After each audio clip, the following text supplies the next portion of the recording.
Quem é a Maria Imaculada antes de se tornar a Lia Nogueira? Da onde veio a Maria Imaculada? Onde que ela nasceu? Como que era a casa dela? Que ela quer me apertar, que ela quer fazer eu chorar, mas eu não vou chorar, não. Você não é Lia Nogueira. Não. Você é uma farsa. O jornalismo, ele checa os fatos. Seja bem-vinda, bichão! Não é onde você chega, mas é o caminho que você trilhou. E eu sei qual o caminho que eu trilhei pra chegar até aqui. Eu não esqueço quem eu sou e de onde eu vim. Ah, só entra lá quem tem dinheiro? Pois eu vou entrar lá. A favela vai vencer de novo. Eu costumo falar que a favela venceu e vai vencer de novo. Tem criança boa? Tem, mas tem criança má também. Tem! A sociedade já avançou, mas não tá preparada pra eles ainda, não. E o Pode Contar fica por aqui. A gente se vê na próxima. Até!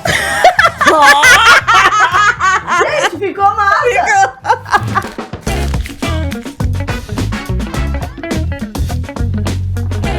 O Pode Contar só é possível por causa dos meus amados patrocinadores. Unigran, presente na sua vida. Imunitas Vacinas, há 10 anos imunizando você e sua família. Vacina é para todos. Max Popular, as amarelinhas que todo mundo ama. Lene Hair, mulheres reais, cabelos incríveis. E a sua empresa também pode estar aqui. É só enviar um e-mail para podecontarcontato@gmail.com. Confira agora o episódio de hoje. Hoje o papo aqui é de igual para igual, de jornalista para jornalista, de repórter para repórter, de amiga para amiga, de mãe para mãe. Comigo hoje, aqui não Pode Contar, Lia Nogueira. Seja bem-vinda, bichão! Obrigada pelo convite. Eu achei que nunca ia me chamar, eu só ficava, via uma, via outra, falei, a minha vez não vai chegar nunca. Eu tava esperando passar o ano eleitoral, política, porque eu já combinei com ela, ó, vamos deixar aqui registrado que é hoje. sem política. Eu não convidei a Lia deputada, eu convidei a Lia, minha amiga, jornalista, repórter, com quem a gente trabalhou há um tempão. E mãe atípica. Mãe atípica. Não, tem que muito acho que a gente assunto. Vai falar disso tem aí. muito assunto pra gente falar.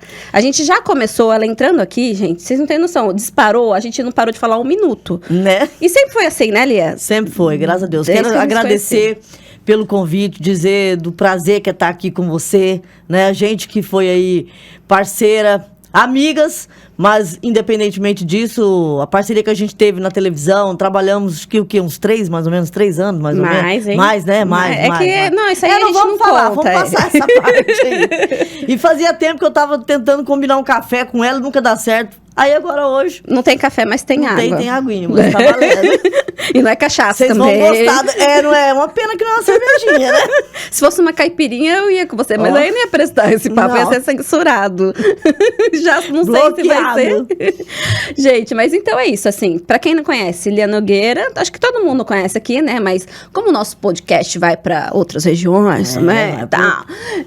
Lia Nogueira, repórter, jornalista, há um tempo... Quanto tempo entrou pro mundo da política? Desde 2016, né? Mas na verdade, assim, que eu entrei de fato final de 2018.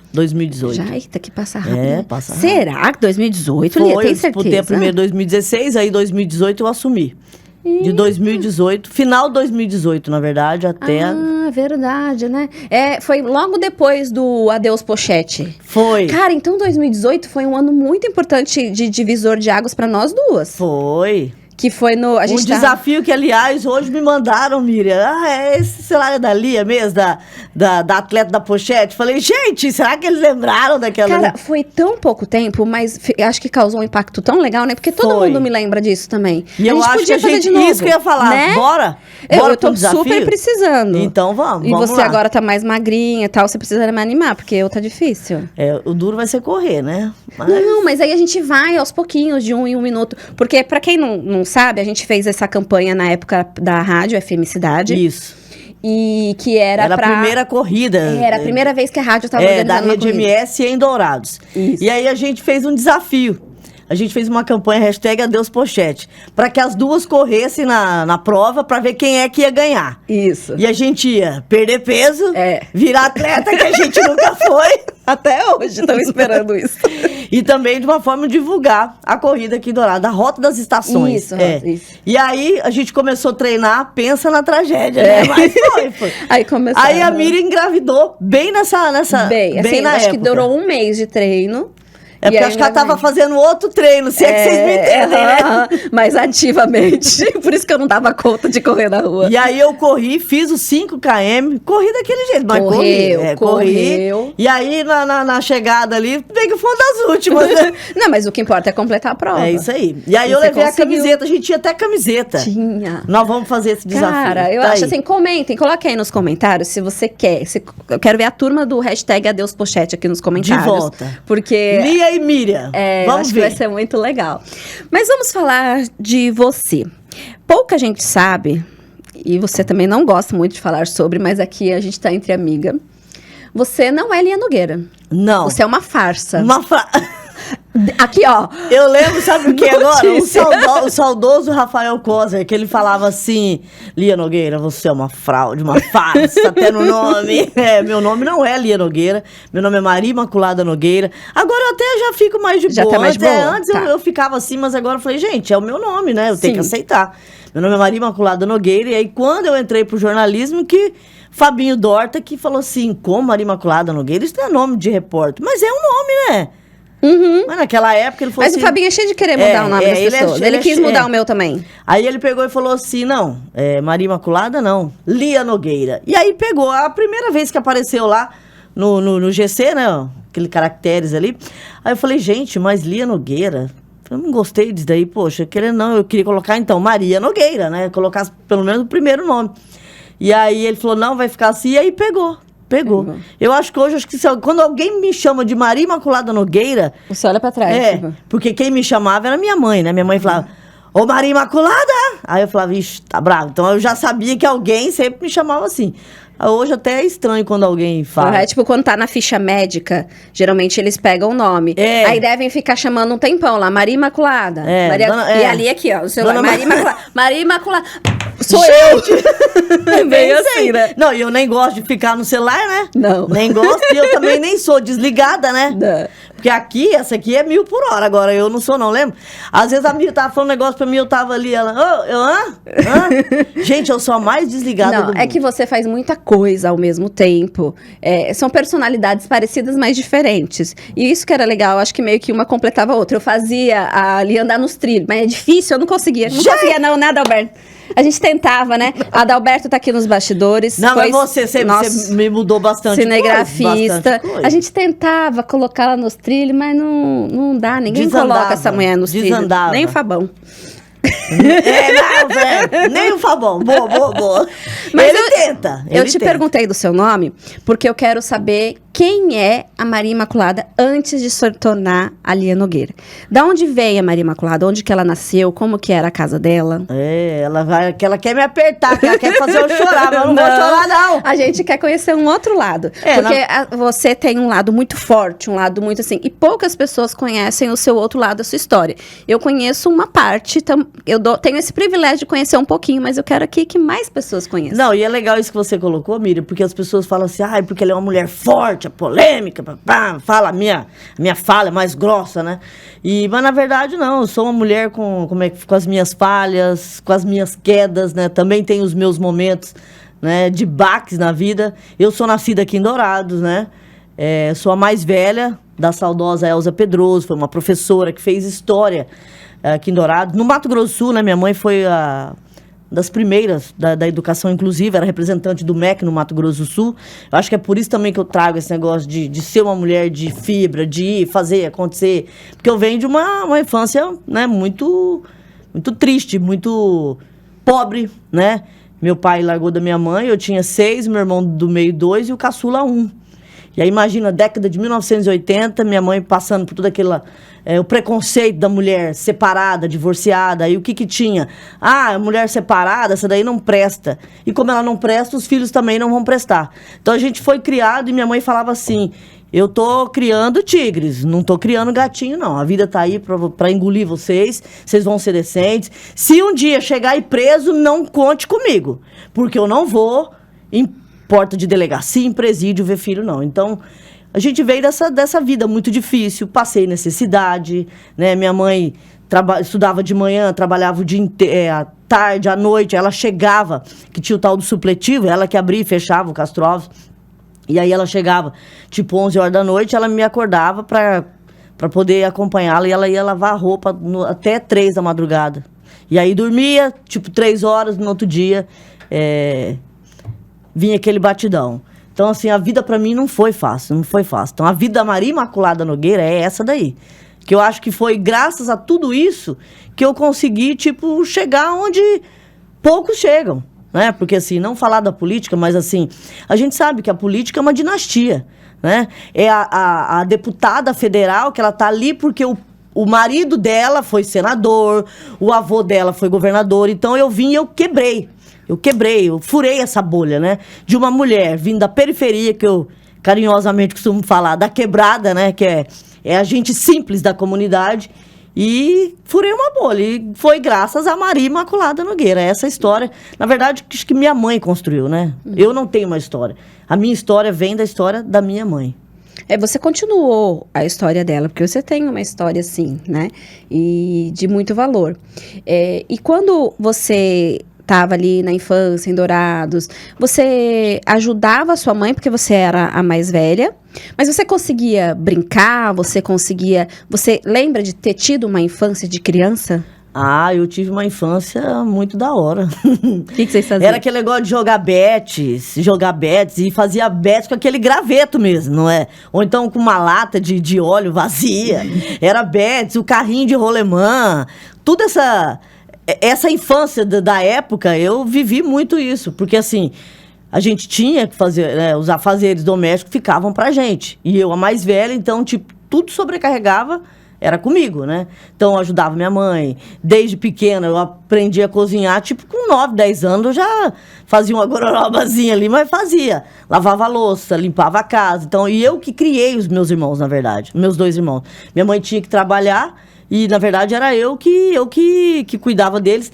Tinha um fato muito interessante, quando tinha reunião de pais e mestres, né? Reunião para entrega de nota, para avaliar. Aí chegavam os pais, aí tava lá, aquele toquinho lá. Eu que ia, porque ela não tinha como ela ir. Então, eu era realmente a mãe. Levava o lanche, às vezes, quando eles esqueciam na escola. Então, assim, foi uma infância dura, sabe? De realmente chegar, às vezes, em casa e não ter o que comer. Ou chegar em casa e ter um arroz, né? E tinha a bisa, uma nona que cuidava da gente, a avó Totonha, e ela fumava aquele cachimbo, né? E ela tinha catarata.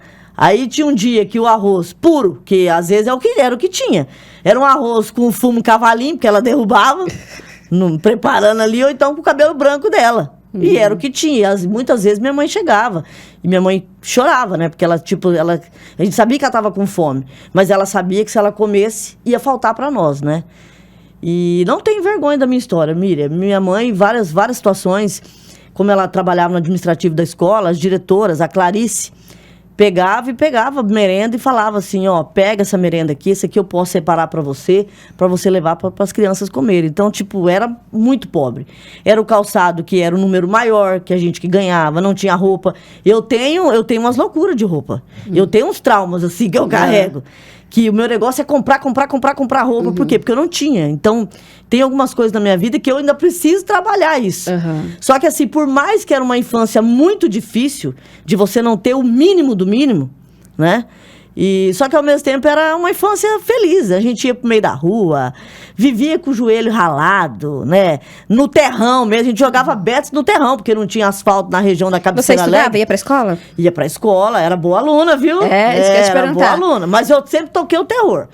Assim, eu sempre fui uma boa aluna. Mas eu sempre tive um negócio de querer comandar. Nas brincadeiras eu falava assim, ó, você vai jogar, você não vai. Vai pra lá. E quando eu ficava irritada, eu tocava a molecada. O Thiago fala que eu traumatizei todas as minhas amigas de infância. Porque todas, quando vão falar de mim, falam assim, a Miriam era mandona. Ixi, a gente sofria na mão dela, ela era mandona. Falei, cara, todas falam a mesma coisa. Mas é uma coisa que é da personalidade da gente, né? Que vem. E já é essa questão de liderança. Olha aqui hoje. Hoje você, né, você lidera a tua vida profissional. E tudo se administra. A gente tem essa pegada. E eu tinha isso daí, eu queria comandar. Eles falavam Só assim, que não é bem visto às vezes, né? Se um homem tem certas posturas, certas autoridades, certo jeito, é visto de uma forma. Quando é uma mulher, e você já passou... Depois a gente volta na infância, mas eu sei que você também é muito julgada, muito apontada por isso. É louca. Louca. Né? A mulher, quando faz determinadas coisas, é louca. Barraqueira. Barraquenta, barraqueira, louca, descompensada. Que não deixa de ser verdade. Quando se a gente... se tiver que armar um barraquinho também, a gente arma. Recentemente eu armei um aqui. Mas assim, eu penso assim, se eu tiver no meu direito, aí sai saindo, que daí eu armo mesmo. Mas a gente também é tranquilo. Mas isso é uma questão, né? Assim, quando eu vi em alguns momentos no jornalismo que homens tinham determinada postura e estavam bem aceitos. Quando era uma mulher na liderança e tinha a mesma postura, aí a mulher... essa aí é louca. Aquelas falas de, tá faltando pra essa aí. Né? Elevou o tom, subiu o tom... É louca. Mas eu costumo falar assim, se louco é aquele que fala a verdade, né? Que os covardes não têm essa coragem, então pode me chamar de louca. Eu, em várias situações, eu já falei assim, pode chamar de louca, é o que tá tendo pro momento, é o melhor que tá tendo, e vamos que vamos.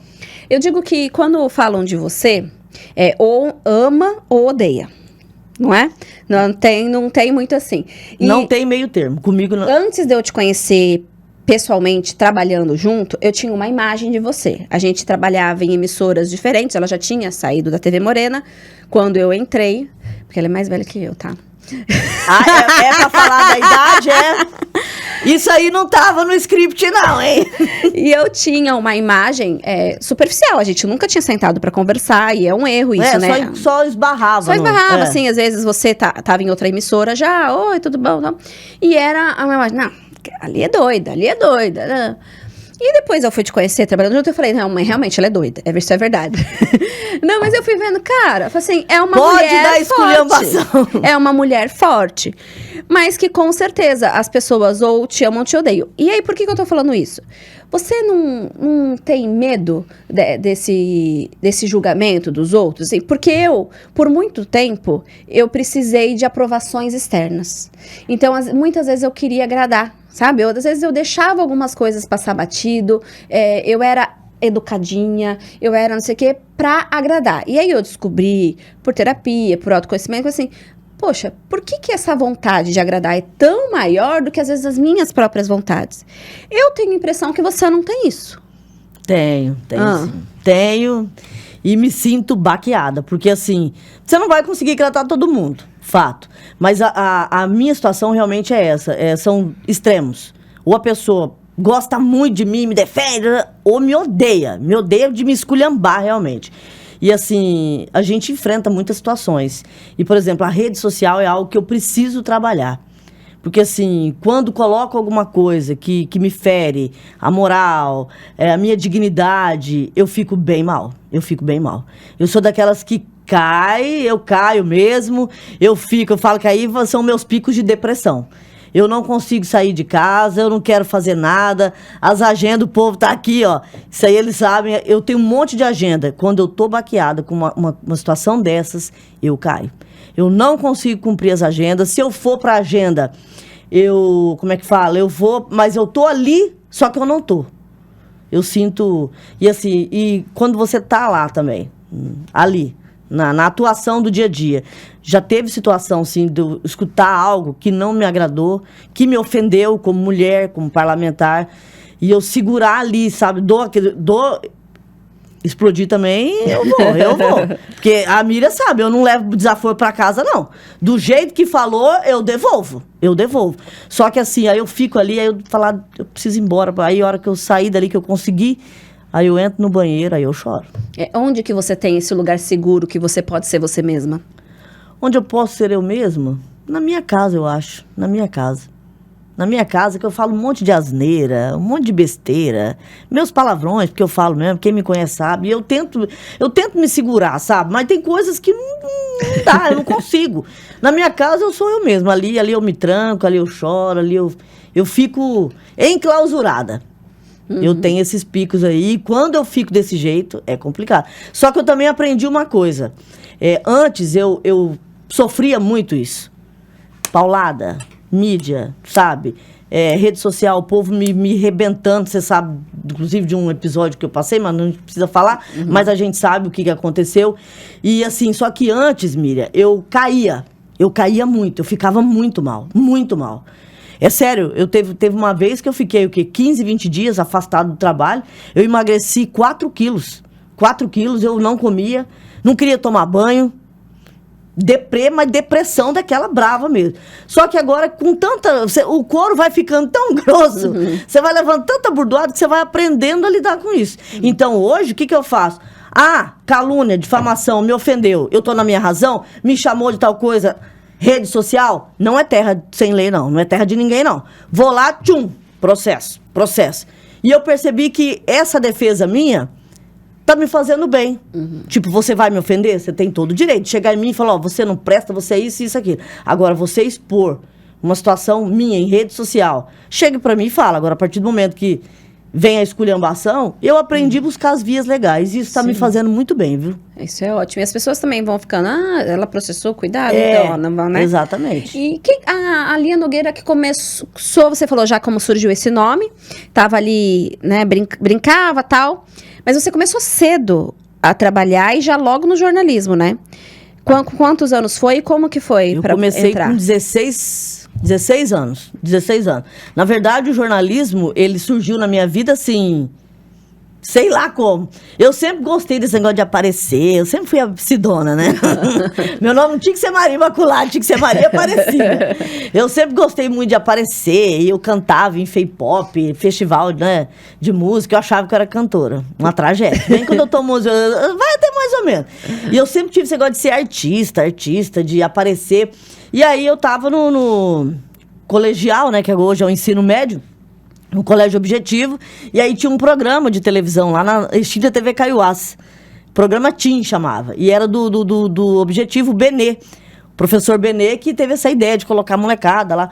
E aí eu fui numa excursão da escola, e eu lá, falando. Aí ele falou, essa menina é despachada, você não quer fazer o programa TIM, não? Aí eu fui já o primeiro, eu lembro que eu fiz um roteirinho, olá, galerinha, aquelas bem amadoras. Eu escrevi assim, e aí eu fui, já do primeiro, aí a hora que eu fiz o primeiro, todo mundo parou, falou, caraca, ela é boa, não, essa menina tem talento. E aí eu fiz esse programa daí, né? Só que eu nem sabia o que era, uma reportagem, uma passagem. Eu fazia do meu jeito, entrevistava o povo, na rua não sabia nem pegar no microfone, porque até pra pegar no microfone tem que ter um estilo ali. E aí foi daquilo ali, me chamaram daí pra fazer um teste na TV Caiuás, de repórter, né? E antes tentei na Transamérica, que hoje é FM Cidade 101, eu cheguei a passar lá, mas ninguém me deu moral na época, né? 16 anos. E aí eu peguei e me deram a oportunidade de fazer um teste na TV Caiuás, e aí eu comecei. Aí no primeiro dia já me soltaram, não sabia nem pra onde que eu ia, o que era off, o que era texto, nada. E eu fui escrevendo, só que assim, as jornalistas já experientes, né, elas viram ali que eu tinha uma pegada. Porque eu falo assim, Mira, que o jornalismo é talento, é o dom. Você pode ir para a faculdade de jornalismo, vai ser legal, você vai ser uma profissional, vai. Mas eu gosto muito de quem vem, o dom. O dom é teu, ele nasce com você. E aí eu comecei ali e fui embora. Aí fui para afiliada Bandeirantes, SBT, Globo, Record. Aí eu passei por todas essas. Aí tive também a experiência do rádio nesse meio tempo aí. E foi assim que surgiu. E quando eu tava com a Miriam, acho que a gente trabalhava na Record junta já ou não? Não, né? Do quê? A Miriam saiu da faculdade aqui, formada, tudo. E eu fui fazer depois. É verdade. Você é da turma depois da minha. Acho que umas 2 ou 3 depois da tua. E assim, nesse meio tempo, eu formei em Direito, que minha saudosa mãe falava assim, tem que ter um curso superior. Tem que ter, todo mundo tem que ter conhecimento. Conhecimento pode tirar tudo, menos o conhecimento. Uma pessoa com diploma é diferente. E aí eu fiz Direito, e depois eu já no jornalismo, eu tinha o registro, né? Tinha o DRT, né? Já estava exercendo a profissão, inclusive nessas primeiras turmas, tinham muitos assim, né? O meu chefe, o Fabinho Dorta, o meu chefe da época da TV Morena, que me contratou, Antônio Marcos, se formou junto comigo. Esse pessoal se formou junto comigo na primeira turma, mas estava todo mundo exercendo ali, e aí só estava conseguindo o diploma, né? Pra fazer, e foi o seu caso também. Eu, assim, depois eu falei assim, eu vou fazer essa bagaça. Mas você já tá há quantos anos? Não tô nem eu vou fazer. Aí fiz o vestibular, passei, aí vim pra cá. Eu já tinha formado em Direito aqui, aí depois jornalismo. E aí, quando eu tava, tipo, acho que no segundo ano, não lembro, aí que caiu a obrigatoriedade do diploma novamente. Aí todo mundo, agora você vai parar, né, tiazona aí? Eu falei, tiazona vai continuar. E eu fui até o final e me formei, mesmo Eu admiro muito isso. Eu sempre falei isso para o pessoal da velha guarda, os dinossauros do jornalismo aqui de Dourados, que eu admiro muito quem fez a faculdade, porque assim, eles não precisavam fazer. Já estavam tudo na chefia. Você já sabia, já tinha seu nome, já sabia fazer, porque a gente sabe que jornalismo é muito na prática. É, o dia a dia. Mas, mesmo assim, tiveram humildade de voltar para a cadeira e falar assim, não, eu tenho que aprender. No meu primeiro dia de aula, tinha muitos dinossauros e muitos novatos, assim, como eu, muitos focas, né? Quem começa no jornalismo é foca. E eu lembro que teve uma situação que me chamou muita atenção.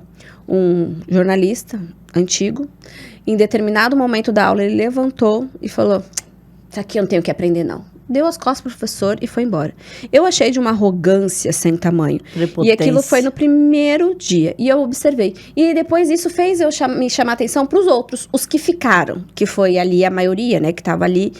E ali estudando e fazendo prova. Cara, isso é um exemplo de que a gente sempre tem o que aprender. Sempre. A gente sempre tem pra estar aberto a novidades.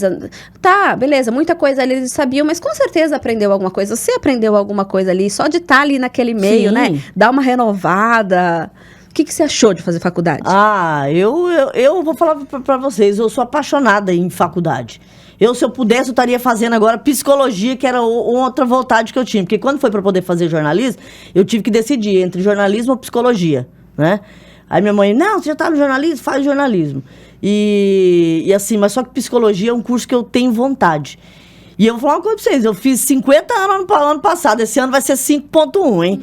E eu não sei não se eu não vou acabar me embrenhando de novo, porque eu gosto, é esse ambiente, sabe? Você tá ali, são histórias diferentes, e você troca de experiências, é a meninada que vem com aquele gás todo, aquela juventude, e aí nós, os mais antigões aí, que a gente vem com a nossa bagagem também. Eu gosto desse ambiente aqui, eu gosto muito. Eu cheguei aqui, eu me emocionei, falei, gente, quantas vezes que eu subi essas escadas, e aquela... é bom demais. A gente grava no estúdio da Unigran, que inclusive... patrocinadora do Pode Contar.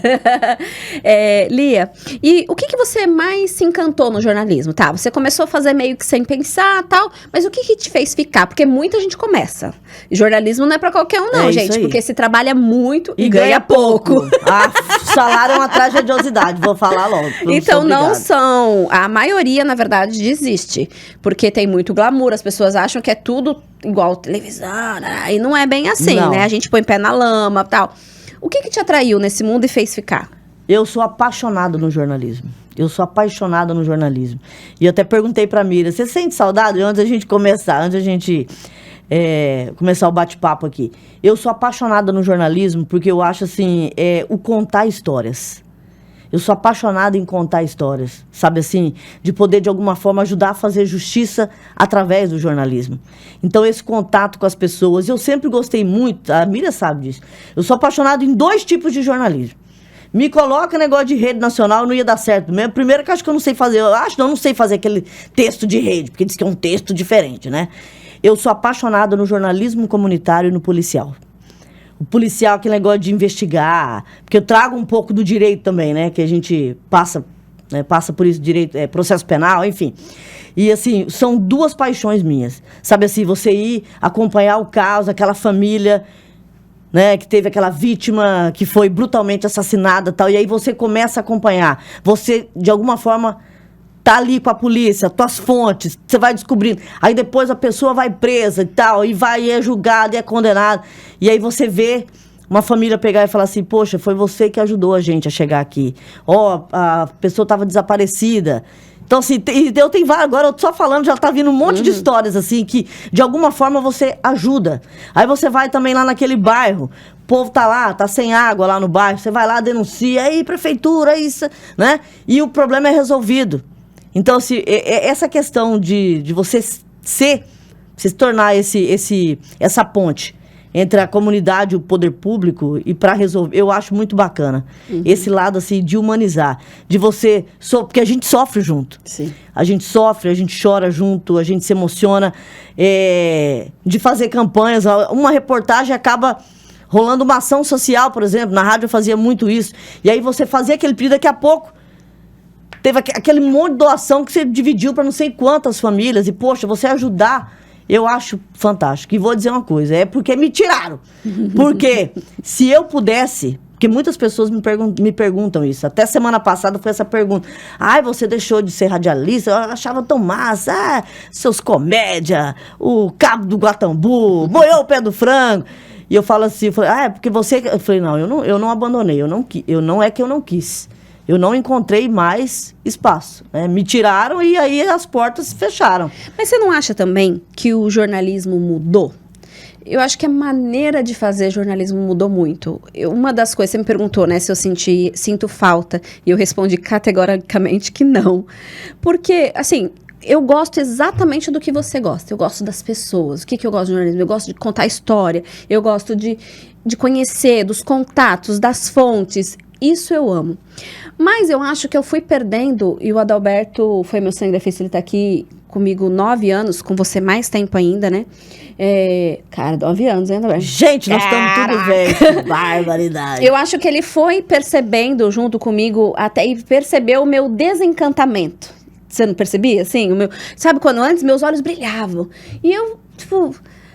Porque mudou a maneira de fazer o jornalismo. Eu acho que por causa da internet. A mídia. Tipo, aquele mídia negócio social. de você não ter mais as fontes, era só um copia e cola. Aí, quando você queria fazer algo diferente, você já não podia chegar em determinados assuntos, em determinadas situações. E aí, pra que eu tô aqui? Sabe? Fora que enfim, várias outras coisas. Mas você acha que o jornalismo... Você tem essa mesma visão ou não? Você não acha que não? Eu vejo, assim, que mudou muito. Mudou muito da época que a gente começou. Essa questão da internet, que é algo a ser explorado, né? Só que, assim, eu acho que tem coisas que o jornalismo ganhou. Outras ele perdeu. Essa questão, por exemplo, de fake news, que é um negócio muito perigoso. A própria internet, hoje, ela dá voz a pessoas totalmente despreparadas, a pessoa tá ali, ela acha, porque ela tem não sei quantos milhões de seguidores, ela pode falar o que ela quer, ela pode julgar, ela pode condenar. E aí nesse aspecto aí, o jornalismo perde, porque, infelizmente, isso tá tendo... A tendência é só, né? Só crescer em relação a isso. E aí eu falo, assim, do jornalismo tradicional, que é aquele... Eu gosto daquele... Principalmente o rádio. Porque o rádio é aquele negócio, e por mais que tenha mídia, é a internet, é tudo quanto é plataforma, aquela pessoa mais simples, os lugares mais distantes, o rádio ele é uma companhia. Então eu ainda gosto desse modelo que é arcaico, eu sei que é, mas assim, eu sinto falta. Eu sinto falta. Mudou, em alguns aspectos eu acho que o jornalismo perdeu, outros ele ganhou. É como tudo, né? A internet tem um monte de avanço. A gente tá aqui por causa da internet. Exatamente. Se não fosse a internet, eu não teria o meu próprio espaço. A gente precisaria... Aí que eu não falo. Aí eu acho que eu sentiria falta. Porque quando eu tava na decisão de... Vou pedir as contas, não vou pedir as contas, vou sair totalmente, não vou sair. Um dos motivos que eu chorava ali com o Tiagão, meu marido, eu falei assim, eu não vou mais ouvir as pessoas. Eu falava isso pra ele. E, por incrível que pareça, eu nunca tinha pensado no podcast. Ele me falou assim, mas você faz um podcast, você faz o seu, você convida quem você quiser. E eu olhei e falei, caraca, verdade, né? Eu posso fazer. E a internet que nos deu essa possibilidade. Sim. Porque senão a gente dependia de uma emissora, dependia de um programa de rádio, dependia de vários outros fatores. Então, com certeza, a internet tem vários aspectos positivos. Essa questão que você colocou das fake news é um problema muito sério. E da descredibilização dos jornalistas, do trabalho do jornalista, das pessoas tratarem mal se você é de emissora A ou emissora B, que claro que todas as emissoras têm seus viés políticos e tudo mais, mas... E todas têm os bons e os maus profissionais. Sim. Também. Mas o jornalismo, ele checa os fatos, ele olha... Hoje em dia as pessoas preferem acreditar em qualquer mensagem que a tiazinha inventa no WhatsApp. Né? Totalmente. Atacada até por... questão física. Exatamente. Não, e assim, todas as vezes que de alguma forma eu tentei me justificar e sair em defesa da categoria, porque é a minha categoria. Sim. Uma vez jornalista sempre pro resto da vida. A gente pode se embrenhar em tudo quanto for profissão, enfim. Mas a gente vai ser sempre jornalista. E a gente que é jornalista, a gente sabe o quão difícil é. Isso que você falou. Cada emissora tem, isso aqui não pode falar. A gente tá super naquela vontade de fazer aquela matéria. Opa, pode parar. Deixa eu ver o texto. Então tem isso. E como a gente sente na pele, sabe a dificuldade que é a vida do jornalista, aquilo ali é o que você falou, não é glamour, não. É muito mais pedra do que glamour. Tá. E a gente sai na defesa. E eu, várias vezes que eu saio na defesa, eu levo chapuletada. Sim, eu decidi parar. Eu decidi parar, porque não dá. Poucas vezes que eu tentei defender, eu me senti tão atacada e às vezes até com medo mesmo, que realmente não dá. Mas vamos sair desse aspecto aí e vamos pro pé de Toddy, para quando você vai pôr o pé na lama, enchente. Algumas reportagens que te marcaram, que você fala assim, ou pela dificuldade, ou por ter sido, cara, eu não acredito que eu entrei naquele lugar, ou que você conseguiu alguma coisa por causa da sua matéria? Eu tenho várias. Mas assim, a dificuldade, enchente. A primeira enchente, quando você enfrenta, é pesada. A primeira enchente que eu cobri é aqui da Uana. O rio subiu, não sei lá quantos, e o nível, né? E aí eu encarei, eu nunca tinha feito uma cobertura daquela. Aí aquilo ali pra mim foi pesado. Eu não tinha noção do que era uma enchente. E é muito triste. E, então essa foi difícil pelo assim, o acesso. E a gente tava gravando aqui, de repente a água vinha e sai. Foi bem complicado. Essa daí é uma que eu guardo. E assim, o que eu mais tenho, assim, é a questão do policial. Assim, de reportagens que a gente fez e que por meio dessa reportagem o cara foi preso, e aí tem uma que eu posso contar aqui rapidão. Essa daí é braba, porque quando eu vi, eu cuspi na cara do cara, o cara preso dentro da delegacia. E o delegado, olha, você tá louca? Você tá louca? Foi um caso aqui em Dourados, ele saiu no Cidade Alerta Nacional, na época o Marcelo Rezende, né? Era vivo ainda, ele que apresentava o Cidade Alerta, e ela ficou entre os casos de maior repercussão no Brasil. Isso aconteceu aqui em Dourados. Esse caso foi muito triste, porque foi uma mulher, que ela era de Curitiba, da região metropolitana de Curitiba, ela conheceu um cara daqui de Dourados, e aí esse cara foi, ele veio com ela pra cá, ela com o filho, né? E eles moraram um tempo aqui, e aí ele assassinou essa mulher. Ele matou acho que com um taco de beisebol, não lembro. E aí ele pegou e enterrou o corpo dela no fundo de uma kitnet que ele alugava, né? E aí ele enterrou ali com um saco plástico ele enterrou, e aí ele montou uma piscina no fundo daquela casa. E ele fazia churrasco e tudo mais, e o filho dela ficava ali com eles, tomando banho naquela piscina, e não sabia que o corpo da mãe estava ali.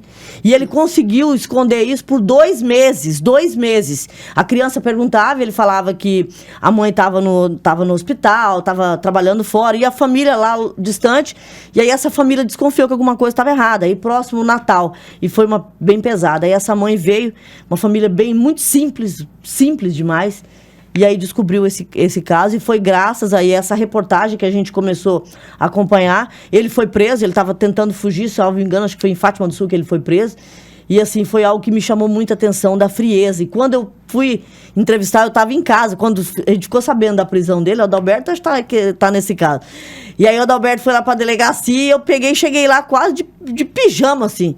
Fui para a delegacia, e quando eu vi, aí eu fui questionar, coloquei o microfone. Quando eu vi, eu falei, seu covarde, seu vagabundo, tá! Deu uma cuspidona, né? Aí o delegado, tá louco. Aquilo ali, algumas situações minhas, assim, eu descontrolava. E esse dia foi um dia que eu descontrolei. E essa foi uma história, assim, que me marcou muito.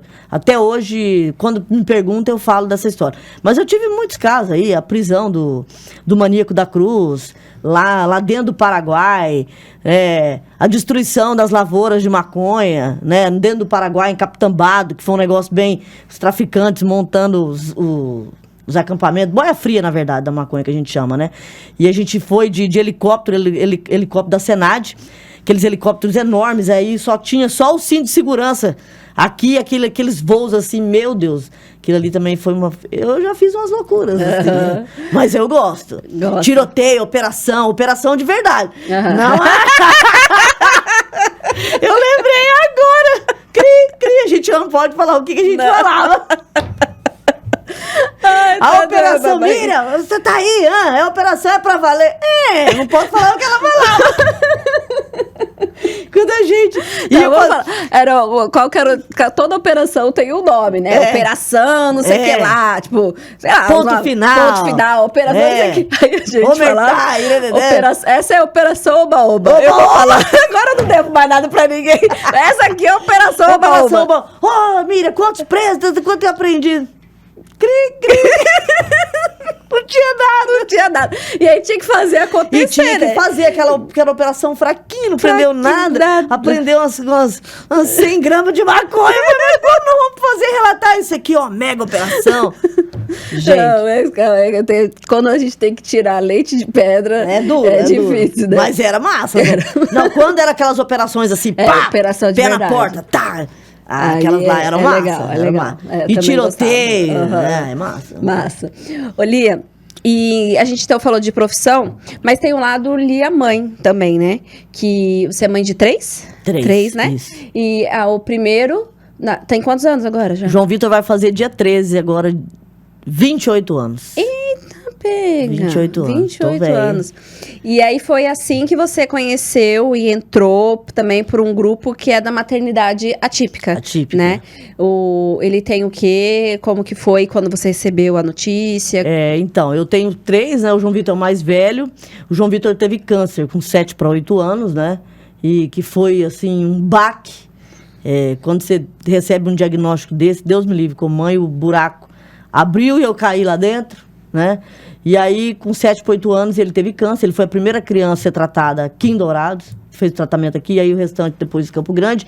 E aí, logo depois do câncer, aí quando deu, tá curado. Aí, salvo engano, acho que foi com 11 anos. 3 anos depois, o João Vitor sempre tinha um comportamento diferente, às vezes agressivo, sofria bullying, porque ele não conseguia socializar. E a gente não sabia o que era, né?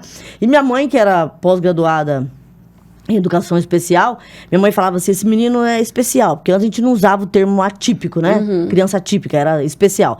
Essa criança é especial, só que você não quer ter esse diagnóstico, Miriam.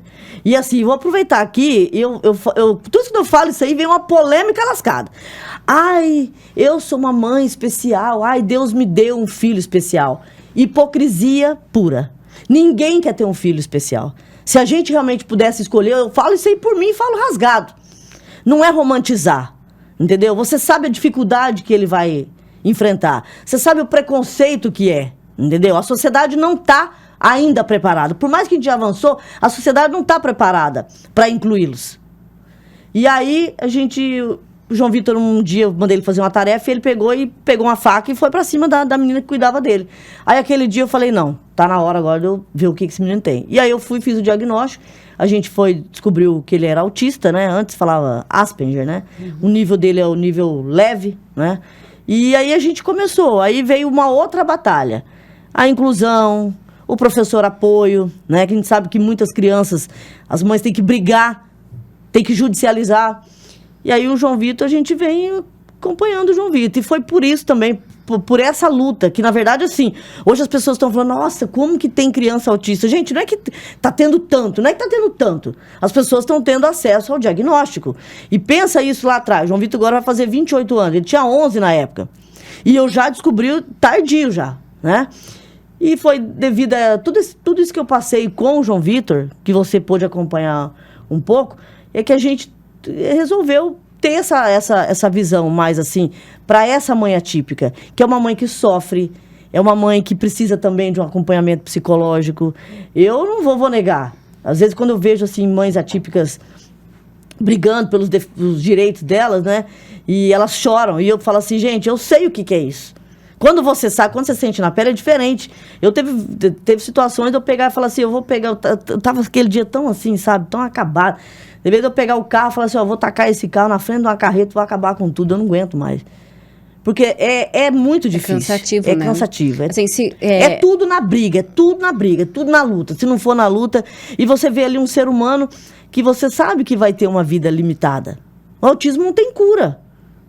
Nasceu autista, né? Vai ser autista para a vida toda. E aí você vê as limitações, a escola é muito complicada. Tem criança boa? Tem, mas tem criança má também, tem! Sabe, ele voltava com escritas nas costas dele, colavam frases assim, me bate, me não sei o que lá, me chuta, sabe? Então, assim, o processo todo foi muito doloroso. Hoje ele é um adulto, mas assim, ele fala assim pra mim, ele fala assim, mãe, você tem que viver, viu? Porque você sabe que eu vou viver com você pra sempre.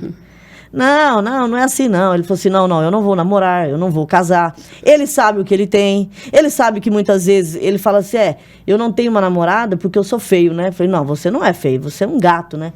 Ah, então, mas é porque eu não sou um autista, né? E não vai ter uma menina que vai querer um autista.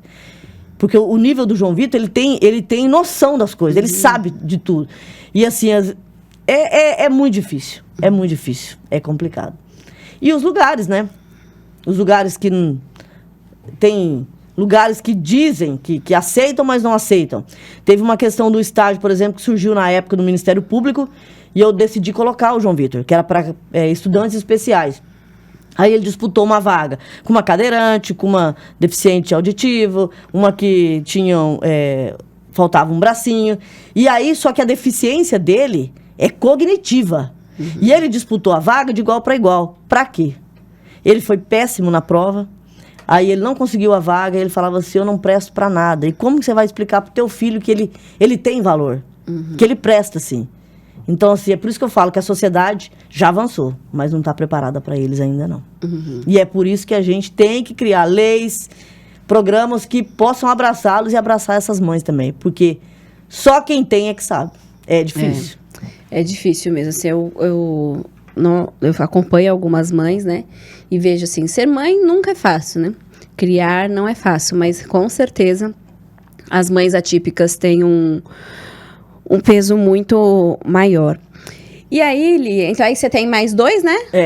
O Gabriel e a Maria Eduarda. Gabriel é terrível. O Gabriel é a Lia Nogueira, de calça jeans.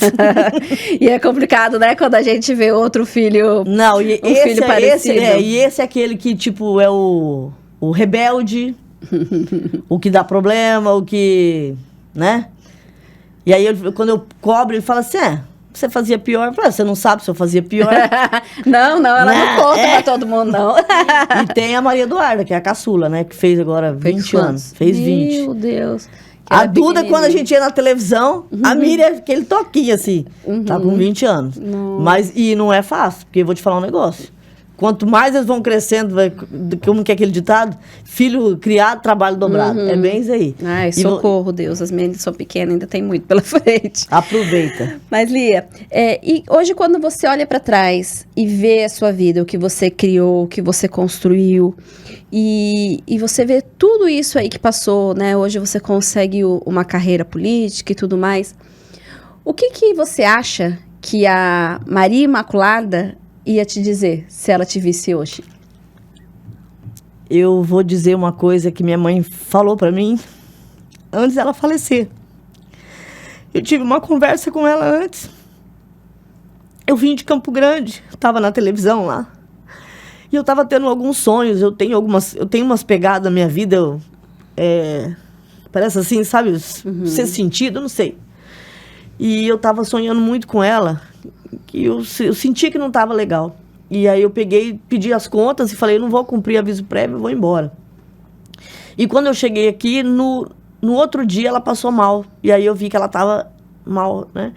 E aí eu lembro, eu vou falar isso porque eu acho que é o que define, né? Eu cheguei para ela assim, falei assim, uma conversa bem franca. E acho que poucas vezes acho que eu fui criada assim muito de não falar de sentimentos, sabe, Miriam? Uhum. Eu tenho muita dificuldade de manifestar. Falar, eu te amo, minha amiga, eu gosto muito de você. Eu sou boa para poder escrever. Às vezes eu mandava uns textos para a Miriam. Mas para poder falar, eu sempre tive muita dificuldade. Acho que por causa da infância, que foi muito difícil. E minha mãe também, muito sofrimento. E você precisou criar uma força muito cedo, né? E aí eu lembro que eu peguei e cheguei pra ela do nada, assim. Eu peguei e falei, mãe, sabia que eu amo a senhora? Ai, o que você tá com essas conversas? Eu falei assim, parecia que eu tava sentindo, né? Aí eu falei, mãe, eu vou falar uma coisa pra senhora. Se um dia eu chegar a ser metade do que a senhora foi na vida, né? Na sua batalha, eu falei, eu já vou me sentir bem realizada. Aí ela pegou e falou assim, você já me superou faz muito tempo. Ela falou assim, essa tua forma de ir... Eu fui pra Campo Grande igual uma louca, com um salário mísero. Eu morava num porão. Morava num porão, né? De favor dos outros. E só tinha uma alimentação que era à noite, porque durante o dia não dava. Porque não tinha como pegar ônibus, Campo Grande tudo é muito mais difícil. E assim, eu nunca fiz um concurso igual ela. Queria muito que eu fosse concursada, para ter uma estabilidade, para dar um plano de saúde para meus filhos. E eu sempre fui muito louca, assim, sabe? De sair e ir buscar. Falar, não, eu vou chegar lá, eu vou. E empresa privada, isso que ela falava assim, porque eu me embrenhava, aventurava não, até hoje. Eu sou muito assim, eu sou movida a desafios. E você quer ver quando fala assim pra mim, não vai conseguir. Não vai? Então vamos ver. Só entra lá quem tem dinheiro, pois eu vou entrar lá, a favela vai vencer de novo. Eu costumo falar que a favela venceu e vai vencer de novo. Então, assim, eu acho que é isso que eu diria. O que minha mãe disse pra mim lá atrás, que ela falou assim, você já me superou e muito. E uma pena que ela não pôde ver tudo isso, né? Não teve tempo dela poder ver. E assim, quando eu ganhei a primeira eleição, né? Mas assim, a segunda que foi a mais difícil, né? Que foi para deputada. Foi a mais difícil quando eu cheguei lá naquele lugar, aquele poder todo. Porque uma coisa assim, eu sempre aprendi, Miriam, não é onde você chega, mas é o caminho que você trilhou. E eu sei qual o caminho que eu trilhei para chegar até aqui. Eu não esqueço de quem eu sou e de onde eu vim, né? É você não perder a sua raiz. Suas raízes. E quando eu cheguei lá, que eu olhei tudo aquilo ali, falei, poxa, que vida é essa, né? Por que ela não tá lá agora? Pra poder ver. O dia da minha posse foi muito assim, porque passou um filme na minha cabeça. Eu falei, mãe, queria tanto que a senhora estivesse aqui vendo tudo isso, né? Mas eu acho que ela tá, né? Eu acho. Tá sim. E tenho certeza que ela tá orgulhosa da Maria Imaculada, ainda te chamando de Maria Imaculada. Porque ela gostava, né? Ô, Maria Imaculada, faz favor. Quando era pra dar expor, era assim. E faceira e orgulhosa de você. E nós também temos muito orgulho chorar, né? de você. Falei que eu não ia chorar. Nós temos muito orgulho de você. E terminamos o nosso episódio. Podia ter mais, hein? A gente podia ficar aqui. Vamos fazer depois. Olha, vamos fazer. Parte 2. Diz que quem manda sou eu no podcast, cara. Depois a gente podia fazer uma ideia, de repente assim, mas assim, com mulheres. Cara, eu tô mães com essa atípicas ideia. Seria muito legal, porque legal. É algo que a gente precisa. Uma conversa sobre os assuntos, né? Não uma entrevista e tal. Sim. Eu acho que seria bacana. Anotado, gostaram da ideia? Uma ideia, hein? Aí, mães atípicas, se juntem aí pra comentar um monte. Lia, muito obrigada por você vir. Eu sei que sua agenda tá apertada, então obrigada por dar esse espaço aqui pra gente. Foi um prazer, você sabe que eu gosto muito de você. Te admiro muito mesmo. Que eu não sou chegada em política, mas... Ela sempre falava assim, eu não gosto de política, mas você, eu amo a exceção. Mas, eu que agradeço. Parabéns pela sua caminhada. Obrigada, você também. Obrigado por ter aberto esse espaço, por esse bate-papo. Acho que eu tava precisando. Semana já começando pra gente dar aquela aliviada. Obrigada. E o bichão da MS tá aí, né? Vamos pra cima. Aqui é o bichão, hein? Gente, obrigado pelo carinho, Miriam. Vamos pra cima. E você também, sabe que eu te admiro muito. Mulher guerreira, batalhadora, que soube se reinventar, que eu acho que isso é um desafio para nós mulheres, se reinventar, realmente conquistar o nosso espaço e conquistar e manter esse espaço, né, que não é fácil. Então, você é o bichão também. Somos o bichão. Obrigada, viu? E obrigada a você também que acompanhou até agora. Não esquece de compartilhar, de curtir, de seguir. Até hoje eu não sei falar direito essas coisas, sabe? Sim? Mas tá bom. Faz tudo aí que os youtubers pedem, os instagramers pedem, faz todas essas coisas aí que a gente quer que essa conversa chegue pra muita gente. Vamos dar um tchau pra essa câmera aqui agora, Lia. Você quer se despedir? Aqui, como se a gente estivesse apresentando. Vamos se despedir como se fosse um jornal? Bora. Então eu vou começar e você vai, tá? Então vamos lá. Até os celulares estão apontados. Vamos fazer de conta que a gente nunca apresentou o jornal juntos, né? Não. Então bora lá. E o Pode Contar fica por aqui. A gente se vê na próxima. Até! Tchau, tchau. Ó!